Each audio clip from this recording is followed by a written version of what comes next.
Dear students, platform of learning YouTube channel पर हम इस वीडियो में 9th क्लास की मैथमेटिक्स सब्जेक्ट की वर्कशीट नंबर 14 को सॉल्यूशन के साथ एक्सप्लेन करने जा रहे हैं। वीडियो को पूरा ज़रूर देखें और अगर आपने अभी तक चैनल को सब्सक्राइब नहीं किया है तो इसे सब्सक्राइब ज़रूर कीजिए। चलिए स्टार्ट करते हैं worksheet number 14। Let us see how we can locate some of the irrational numbers on the number line. Irrational numbers are those numbers which are not in the form of p by q. You know that under root 3, under root 2, under root 3, under root 5, etc. are irrational numbers.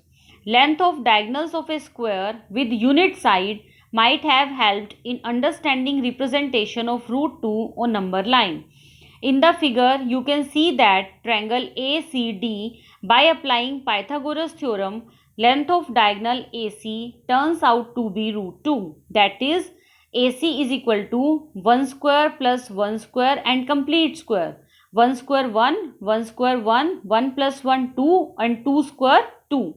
So an arc of length AC on number line will represent root 2. Let us apply it on number line. देखिए यहाँ साथ में आपके पास एक figure दी गई है। इस figure में ए डी आपने 1 यूनिट ली है। डी के ऊपर आपने फिर से एक परपेंडिकुलर ड्रॉ किया 1 यूनिट का। ए बी सी डी यह आपके पास एक स्क्वायर है। जो स्क्वायर का डायगोनल है वह रूट 2 है। रूट 2 कैसे आ रहा है? देखिए, this is 1 unit, this is 1 unit and this is perpendicular 90 degree angle. So in Pythagoras theorem, base square plus perpendicular square is equal to hypotenuse square. 1 square plus 1 square is equal to root 2. So an arc of length AC on the number line will represent root 2. चलिए अब इसे हम number line के ऊपर represent करते हैं। देखिए नीचे इसके कुछ स्टेप्स दिए गए हैं, इन्हें स्टडी कीजिए। 0 से लेके इस तरह से ये नंबर लाइन है, जैसे 0, 1, 2, 3, 4। आपने स्केल देखा होगा, आप सब स्केल यूज करते हैं। स्केल के ऊपर 1-1 सेंटीमीटर के गैप के ऊपर नंबर्स लगे होते हैं। 0, 1, 2, 3, 4, 5, 6। मतलब जो नॉर्मल स्केल हम लोग यूज करते हैं वह 15 सेंटीमीटर तक का होता है, तो वह एक नंबर लाइन है।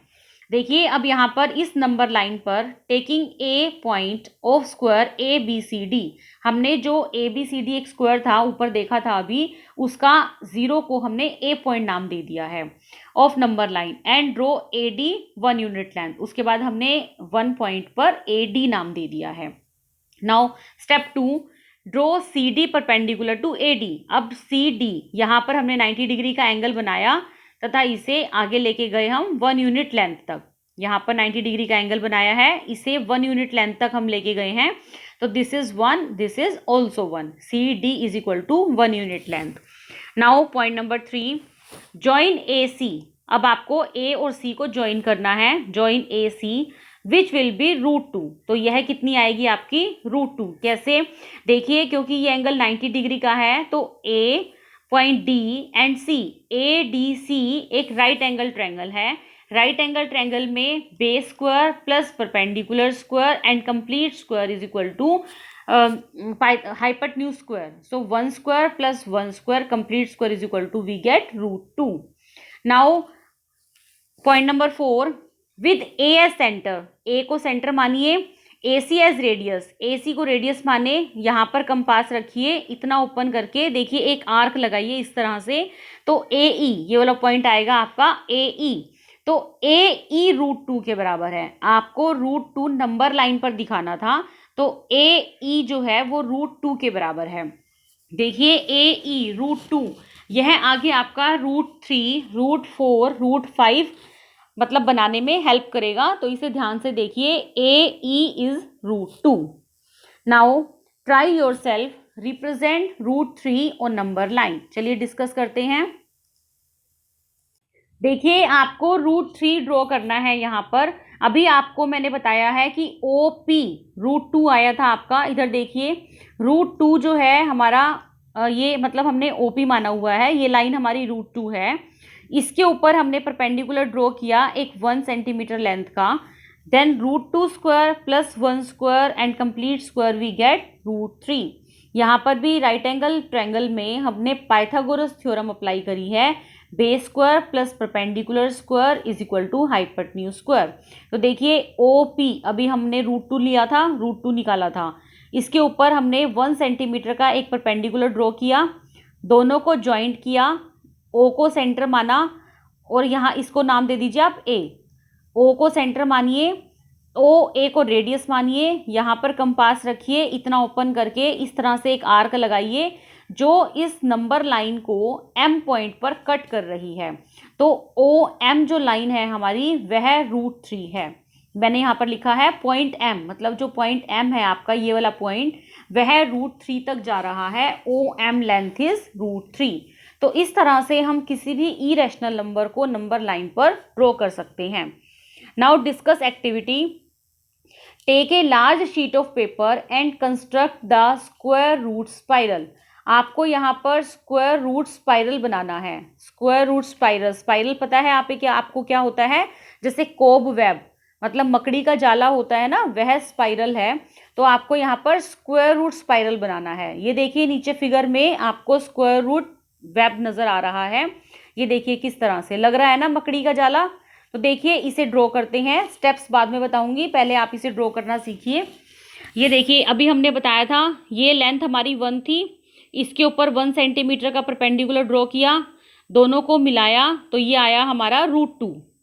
ठीक है, अब देखिए इधर फिगर में देखिए जो पहली फिगर है वह हमारी इससे रिलेट करती है, इसका नाम है O और इसका नाम है P। चलिए पहली फिगर की तरफ चलिए, OP, ये P1 नाम है।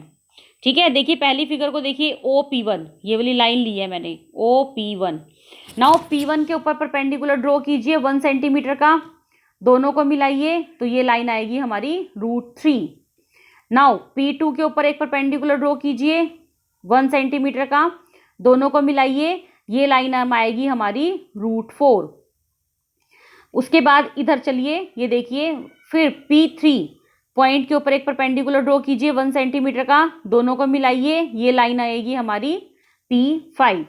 तो इस तरह से हमारा ये वेब आगे बढ़ता रहेगा। देखिए इधर देखिए √4 आ गया है, 4 के ऊपर 1 सेंटीमीटर का परपेंडिकुलर ड्रॉ किया, दोनों को ज्वाइन किया, √5। नाउ √5 के ऊपर परपेंडिकुलर ड्रॉ किया, दोनों को ज्वाइन किया, √6। √6 के ऊपर परपेंडिकुलर ड्रॉ किया, दोनों को ज्वाइन किया, √7। परपेंडिकुलर ड्रॉ किया 1 सेंटीमीटर का, दोनों को ज्वाइन किया, √8। तो इस तरह से हमारा यह स्पाइरल आगे बढ़ता रहेगा। ये मैंने 17 तक एंड करके बता दिया है क्योंकि ये स्पाइरल वेब लग रहा था मुझे।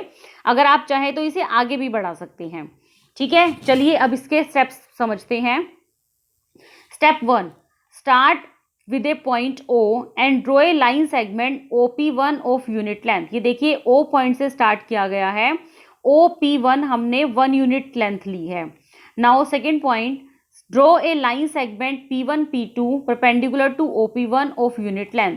P1 के ऊपर हमने एक परपेंडिकुलर ड्रॉ किया P1 P2 जो कि यूनिट लेंथ का है, मतलब 1 लेंथ का है। Now draw a line segment of P2 P3 perpendicular to OP2। Now join OP2 and again draw a perpendicular to P2 which length 1 unit P2 P3। Now step number 4, then draw a line segment P3 P4 perpendicular to OP3। फिर हमने P3 P4 के ऊपर एक perpendicular draw किया 1 centimetre का and join OP4। Continuing in this manner, you can get the line segment Pn-1 Pn by drawing a line segment of unit length perpendicular to OPn-1। In this manner, points P2 P3 up to Pn will be created which can be joined to create a beautiful spiral depicting 2 3 4। तो इस तरह से हम किसी भी square root spiral को draw कर सकते हैं। तो स्टूडेंट्स ये है हमारी वर्कशीट का पूरा सॉल्यूशन। उम्मीद है आपको ये वर्कशीट अच्छे से समझ में आ गई होगी। फिर भी यदि आपको कोई डाउट है या कोई क्वेरी है तो वीडियो के कमेंट सेक्शन में ज़रूर पूछिए। मैं आपके कमेंट्स का जल्दी से जल्दी रिप्लाई करने की कोशिश करूँगी। वीडियो को लाइक और अपने फ्रेंड के साथ शेयर ज़रूर कीजिए। Thanks for watching, have a nice day.